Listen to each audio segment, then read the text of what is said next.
সেই সুদূর কান্দাহার থেকে গিয়েছিলেন হস্তিনাপুরের পথে। এরপর কত শক, হুন, পাঠান, মোঘল এই পথে পায়ের চিহ্ন রেখে গেছে। সে কথা লেখা আছে ইতিহাসের পাতায়। ইতিহাসের পতন ও অভ্যুদয়ের বন্ধুর পন্থাকে অনুসরণ করে যুগ যুগ ধরে যে যাত্রা শুরু হয়েছে, আজও তা শেষ হয়নি। আজও চলেছে একদল যাত্রী, যাদের কথা ইতিহাসের পাতায় লেখা নেই।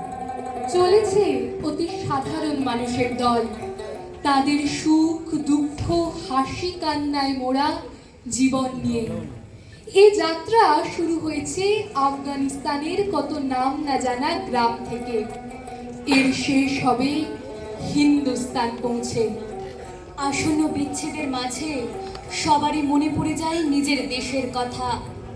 আফগানিস্তান সমগ্র উত্তর জুড়ে তুষার শৃঙ্গ নিয়ে দাঁড়িয়ে আছে হিন্দুকুশ পর্বতমালা।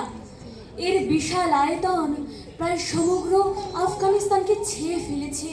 ঠিক তেমনি সুলেমান পর্বতমালা এগিয়ে এসেছে তার অসংখ্য পর্বতরাজি নিয়ে। নিচে নীরস সংকটময় মাটি, ওপরে নীল আকাশ, বছরের প্রায় সব সময় মেঘ শূন্য হয়ে থাকে।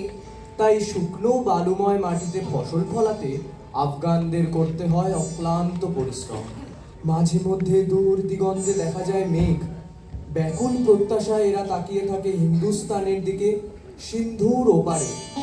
যেখানে আকাশ হতে আকাশে তার ছুটোছুটি, বনে বনে মেঘের ছায়ায় লুটোপুটি। কিন্তু সেই মেঘ আফগানিস্তানে পৌঁছবার আগেই শুকিয়ে যায়। তাই এখানকার জমিতে ফসল ফলানো দায় হয়ে ওঠে। তারপর একদিন সারা বছরের অতি কষ্টে পাওয়া পণ্য নিয়ে কাবুল, কান্দাহার, ইরাক, গাজনি থেকে এরা পাড়ি দেয় দেশ হতে দেশান্তরে। আজ সেই একই ইতিহাস নিয়ে চলেছে ইয়াসিন, চলেছে আফজাল, আর চলেছে রাহাবান। রহমতের মনে আজ বেশি উদাস হয়ে উঠেছে। ধীরে ধীরে উটের দল এগিয়ে চলেছে হিন্দুস্তানের দিকে। সে ফেলে আসতে গেছে রহমত ভাবত, এবার তাকে যেতে হবে হাজার হাজার মাইল দূরে হিন্দুস্তানের বাংলা মুলুকে। সেখান থেকে অনেক টাকা আনবে তার রাবেয়ার জন্য। তারপর সত্যি সত্যি একদিন তাকে বেরিয়ে পড়তে হলো।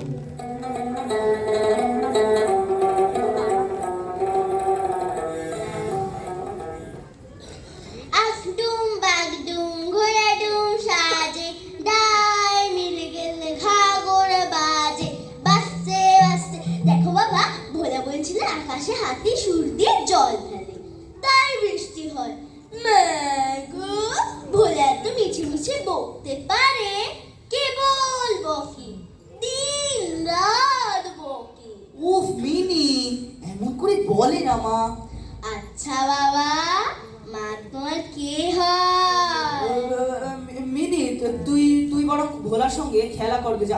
আমার কিন্তু এখন একটু কাজ আছে। মাঝে মাঝে বললো যা তোর বাবাকে গিয়ে বিরক্ত কর। কলকাতার কোনো এক নাম না জানা পাড়ায় মিনিকে লইয়া তার বাবা মার বাস। 5 বছরের ছোট্ট মেয়ে মিনি পৃথিবীতে জন্মগ্রহণ করিয়া ভাষা শিক্ষা করিতে এক মুহূর্ত মৌনভাবে নষ্ট করে না। হঠাৎ শোনা যায় হিং লেবে হিং, মাওয়া লিবে মাওয়া। ওই ডাক কানে আসা মাত্র মিনি তাহার খেলা রাখিয়া জানালার ধারে ছুটিয়া গেল। মাওয়ালি রে গো বাবু মাওয়া। এক ময়লা ঢিলা কাপড় পরা, পাগড়ি মাথায়, ঝুলি ঘাড়ে, হাতে গোটা 2-4 আঙুরের বাক্স লইয়া এক লম্বা কাবুলিওয়ালা মৃদু মন্দ গমনে পথ দিয়া যাইতেছিল। মিনি তাহাকে দেখিয়া ঊর্ধ্বশ্বাসে ডাকাডাকি আরম্ভ করিয়া দিল। কাবুলালা, ও কাবুলালা, কাবুলালা, ও কাবুলালা।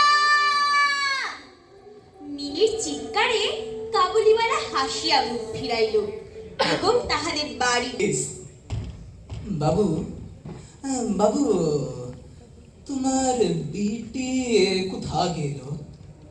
मेहरबानी करके बाबू, मेहरबानी करके उसको अंदर से एक बार बुलावे। ডাকলে কি আসবে? আচ্ছা আচ্ছা, দাঁড়াও, তুমি বসো, আমি দেখছি। মিনি অমূলক ভয় ভাঙাইবার জন্য অন্তঃপুর থেকে মিনির বাবা মিনিকে ডাকিয়ে আনলেন। মিনি সন্দিগ্ধ নেত্রে বাবার গা ঘেঁষিয়া দাঁড়াইল। কাবুলিওয়ালা তার ঝুলির মধ্য হইতে কিশমিশ, খোবানি, বাদাম ইত্যাদি বাহির করিয়া দিতে লাগিল। अरे आप देखो, ये देखो, ये तुम्हारे जन्ने वो काबुल से ये अखरोट, ये बादाम, ये मनेकाली আছে। अरे आओ কোকি आओ, এদিকে আসো। যাও মিনি, যাও, ভয় কি, আমি তো আছি, যাও মিনি। এক দৃষ্টে রহমত মিনিকে দেখিতে লাগিল। তাহার চোখের সামনে তার কন্যা ছোট্ট রাবেয়া মুখটি ভাসিয়া উঠিল। কোকি, अरे ओ কোকি, গো ইদে হাতি আছে। अरे হাতি। দুর্গা, দেখেছো বাবা, ও কি বোকা, বলছে যে হাতি আছে, হাতি। হাতি আছে। अरे আমি সচ বলছে, সচ।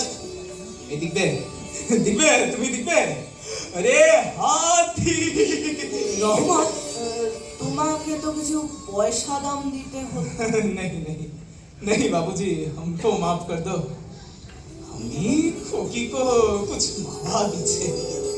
কাবুলিওয়ালার সঙ্গে মিনির প্রথম পরিচয়টা এভাবেই ঘটল। কিছুদিন পর হইতেই দেখা গেল দুজনের সখ্য ক্রমশই বৃদ্ধি পেতে থাকলো। মিনি তাদের বাড়ির দরজার নিকটে বেঞ্চিতে বসিয়া থাকিত আর অনর্গল কথা বলিয়া যাইত। আর কাবুলিওয়ালা তার দোআঁশলা বাংলায় নিজের মতামত ব্যক্ত করিত।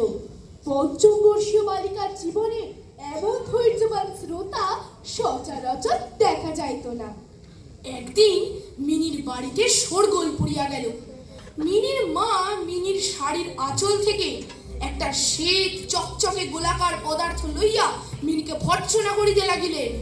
মিনি, এই মিনি, তুই এই আধুলি কোথায় পেলি?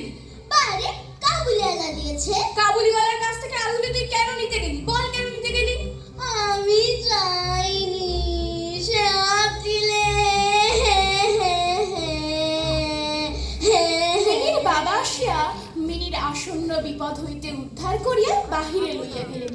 তিনি সংবাদ পাইলেন যে কাবুলিওয়ালার সহিত মিনির সাক্ষাৎ প্রায়শই ঘটে। কাবুলিওয়ালা প্রায় প্রত্যহ আসিয়া পেস্তা বাদাম ঘুষ দিয়া মিনির ক্ষুদ্র লুব্ধ হৃদয়টুকু অনেকটা অধিকার করিয়া লইয়াছে। লালা, ওরাই তো ছেলে ধরা। কি যে বলছো, তুমি পারো বটে। আরে ওরাই তো বাচ্চা মাসার করে, তুমি জানো? কখনো কি কারো ছেলে চুরি যায়নি? কাবুল দেশে কি দাস ব্যবসা প্রচলিত নেই? আহা, মিনি তো এখনো ছোটটি আছে। এই ভাবনাগুলো ওর মধ্যে ঢুকিয়ে ওর মনটাকে ওরকম ছোট করে দিও না। একজন প্রকাণ্ড কাবুলির পক্ষে একটি ছোট্ট বাচ্চা চুরি করে নিয়ে যাওয়া কি একেবারেই অসম্ভব? তুমি বলো। মিনির মার কথাগুলো যে অসম্ভব তাহা নহে, কিন্তু অবিশ্বাস্য সেটি মিনির বাবা মানিয়া লইলেন। কিন্তু তা বলে বিনা দোষে রহমতকে বাড়িতে আসিতে নিষেধ করিতে পারিলেন না। শীত এবছর বিদায় লইবার পূর্বে দিন দুই দিন বেশ কনকনে হইয়া উঠিয়াছে।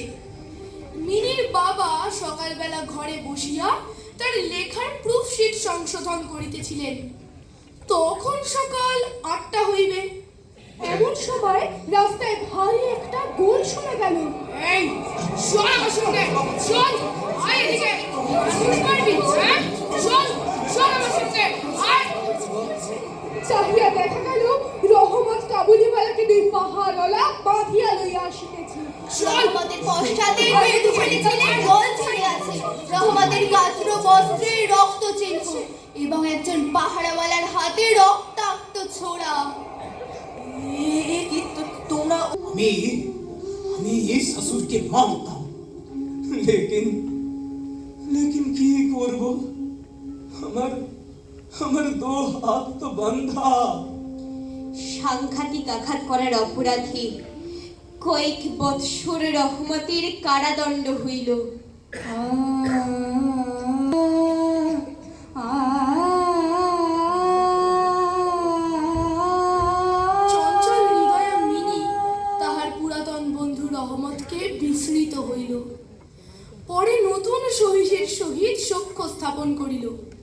তারপর ক্রমে যত তাহার বয়স বাড়িয়া উঠিতে লাগিল, ততই সখার পরিবর্তে একটি একটি করিয়া সখী জুটিতে লাগিল।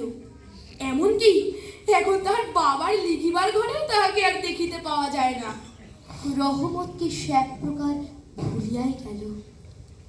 তারপর বহু বৎসর কাটিয়া গেল। শরৎকালে পূজার ছুটির মধ্যে মিনির বিবাহ হইবে। আজ আজ আমার ঘরে রাত্রি শেষ হতে না হতে যেন সানাই বাজছে। সে বাঁশি যেন আমার বুকের পাঁজরের হাড়ের মধ্যে কেঁদে কেঁদে বেজে উঠছে।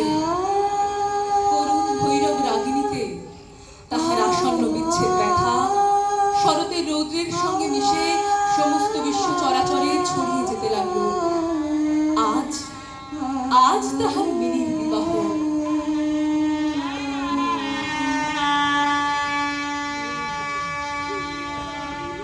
বরের বাড়ি থেকে লোক এলে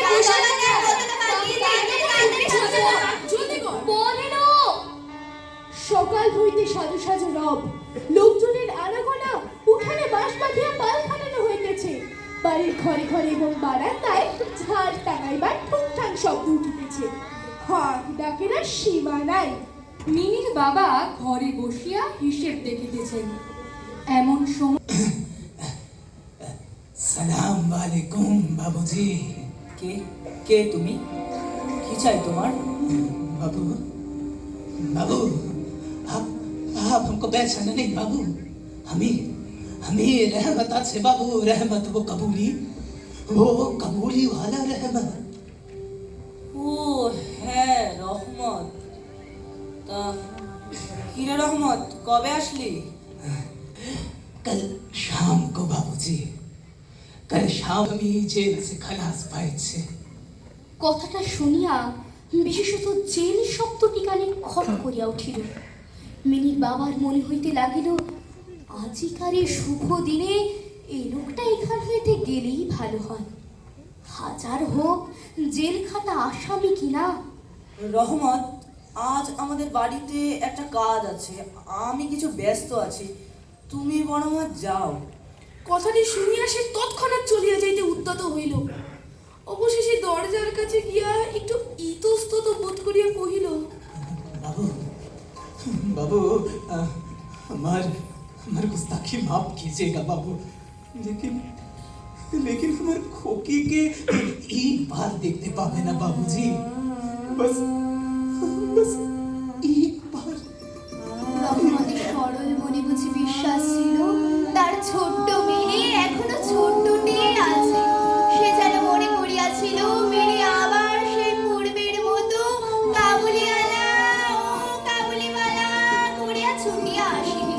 তাহাদের সেই কৌতুক হাসি পুরাতন গল্পের কোনো রূপ ব্যত্যয় হইবে না। রহমত, আজ বাড়িতে এত কাজের মধ্যে তোমার আর কারোর সঙ্গে দেখা করা যাবে না, তুমি বরং আজ যাও। तो और क्या, हमें आता है बाबूजी। सलाम बाबूजी, सलाम। রহমত যেন কিছু ক্ষুণ্ণ হইল। স্তব্ধভাবে দাঁড়াইয়া একবার স্থির দৃষ্টিতে মিনির বাবার মুখের দিকে চাহিল। তারপর দরজার বাহির হইয়া গেল। কিছু দূর গিয়াই আবার ফিরিয়া আসিয়া বলিল, बाबू बाबू हमें खोकी के लिए ये कुछ किशमिश, अंगूर और बादाम लेके आया था, उसको थोड़ा दे दियो बाबूजी। खुदा हाफिज बाबूजी, खुदा हाफिज। রহমত, রহমত একটু দাঁড়াও। রহমত, তো তুমি এই টাকাটা नहीं नहीं नहीं बाबूजी, नहीं, ये पैसा हमको मत दो बाबू। आपका बहुत मेहरबानी आज है बाबूजी, मगर ये पैसा हमको मत दो बाबू। बाबू, आपके जैसा हमारे भी घर में एक तो छोटा बेटी আছে, रबिया। रबिया को देखिए, रबिया को याद करके हमें खोकी के लिए ये सब ये किशमिश मावा बादाम ले আসে हमें सौदा करते আসে ना बाबूजी पैसा हमको मत दो बाबू पैसा मत दो पैसा मत दो রহমত আপনার মস্ত ঢিলা জামাটার ভিতর হাত চালাইয়া বুকের কাছে কোথা হইতে এক টুকরো ময়লা কাগজ বাহির করিল, বহু সযত্নে ভাঁজ খুলিয়া দুই হস্তে মিলিয়া ধরিল। बाबू बाबू बाबू देखो ये हमारे बेटी का हाथ का छाप बहुत पहले देश छोड़ने का वक्त हमें हमारी बेटी का हाथ का छाप ले लेके चला बाबूजी। ये आज भी संभाल के रखा बाबूजी, बहुत बहुत संभाल के रखा बाबूजी, बहुत संभाल के रखा। কাগজের উপর একটি ছোট হাতের ছাপ, ফটোগ্রাফ নহে, তেলের ছবি নহে। হাতে খানিকটা ভূষা মাখাইয়া কাগজের উপরে তাহার চিহ্ন ধরিয়া লইয়াছে। কন্যার এই স্মরণ চিহ্নটুকু বুকের কাছে লইয়া রহমত প্রতি বৎসর কলিকাতার রাস্তায় মেওয়া বেচিতে আসে। যেন সেই সুকোমল ক্ষুদ্র শিশু হস্তটুকুর স্পর্শখানি তাহার বিরাট বিরহী বক্ষের মধ্যে সুধা সঞ্চার করিয়া রাখে। রহমতের কাগজখানি দেখিয়া তাহার চোখ ছলছল করিয়া আসিল। রহমত, রহমত একটু দাঁড়াও রহমত, আমি ভিতর থেকে আসছি, চলে যেও না কিন্তু, দাঁড়াও। মিনি, মিনি, মিনি মা আমার, একবার একটু শুনে যা তো মা। কি হয়েছে? ডাকছো কেন ওকে? খানিকক্ষণ পর ওর বিয়ে, ও এখন কোথায় যাবে বলো তো?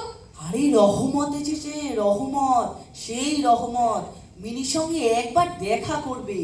তোমার কি মাথা খারাপ হয়েছে? সেই জেল খাটা খুনি রহমত সে আবার ফিরে এসেছে। এরকম একটা শুভ দিনে ও কি করতে বাড়ি ঢুকেছে শুনি? আরে রহমত ছাড়া পেয়েছে, সে মিনির সঙ্গে একটিবার দেখা করে চলে যাবে। দেখা করবে? বিদায় করো, এক্ষুনি ওকে বিদায় করো। আহা, ও চলে যাবে, এক্ষুনি চলে যাবে, মিনির সঙ্গে একবার দেখা করেই চলে যাবে। মিনি, মিনি, একবার একটু শুনে যা তো মা। পিতার ডাক শুনিয়া রাঙা চেলি পরা কপালে চন্দন আঁকা বধূবেশিনী মিনি সলজ্জ ভাবে তাহার কাছে আসিয়া দাঁড়াইল। কি বাবা, কি হয়েছে? আমার সঙ্গে একটু বাইরে আয় তো মা। মিনিকে দেখিয়া কাবুলিওয়ালা প্রথমটা থতমত খাইয়া গেল। তাহাদের পুরাতন আলাপ আর জমাইতে পারিল না। অবশেষে হাসিয়া কহিল, খুকি খুকি তুই তুই শ্বশুর বাড়ি যাবিস খুকি, তুই শ্বশুর বাড়ি যাবিস, শ্বশুর বাড়ি যাবিস খুকি। মিনি এখন শ্বশুর বাড়ি অর্থ বোঝে, তাই সে পূর্বের মতো উত্তর দিতে পারিল না।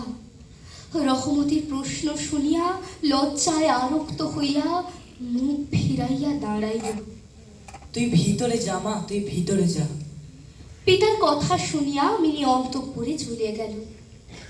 দীর্ঘ শ্বাস ফিরিয়া রহমত ভাবিল, তাহার মেয়েটিও ইতিমধ্যে এইরূপ বড় হইয়াছে, তাহার সহিত আবার নূতন করিয়া আলাপ করিতে হইবে। তাহাকে পূর্বের মতো তেমনটি আর পাইবে না। এই 8 বৎসরে তাহার কি হইয়াছে তাই বা কে জানে। সকাল বেলায় শরতের স্নিগ্ধ রৌদ্র কিরণে সানাই বাজিতে লাগিল, আর রহমত কলিকাতার এক গলির ভিতরে বসিয়া আফগানিস্তানের এক মরু পর্বতের দৃশ্য দেখিতে লাগিল। মিনির পিতা একখানি নোট লইয়া তাহাকে দিয়া বলিলেন, রহমত, রহমত তুমি এইটা রাখো রহমত। মিলন সুখে আমার মিনির কল্যাণ হবে। এই টাকাটা দান করিয়া হিসাব হইতে উৎসব সমারোহের দুটো একটা অঙ্গ ছাটিয়া দিতে হইল। মিনির পিতা যেমন মনে করিয়াছিলেন তেমন করিয়া ইলেকট্রিক আলো জ্বালাইতে পারিলেন না, গড়ের বাদ্যও আসিল না। অন্তঃপুরে মেয়েরা অত্যন্ত অসন্তোষ প্রকাশ করিতে লাগিলেন। কিন্তু মঙ্গল আলোকে এই শুভ উৎসব আরো উজ্জ্বল হইয়া উঠিল।